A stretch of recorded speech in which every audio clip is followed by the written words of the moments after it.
Hi friends, welcome back to once again. Today we will learn how to insert gradient outline text in PowerPoint Mac. So let's get started.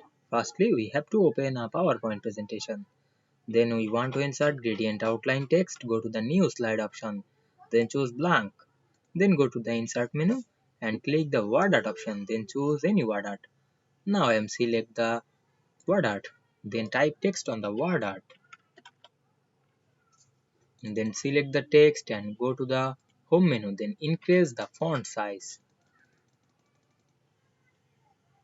then select the font and go to the shape format menu, then click the format text effect and go to the text fill color or outline color, then enable the text outline option, then choose gradient line, then apply gradient color to this pane using the stops and select the color. Now I select the red color, then I select the black color.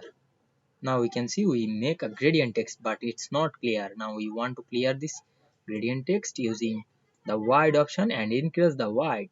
Now we select the wide option and increase the wide. Then we can see we make this text gradient outline very easily. I hope you understand this process and enjoying the video very much. Don't forget to subscribe my channel and thanks for watching the video.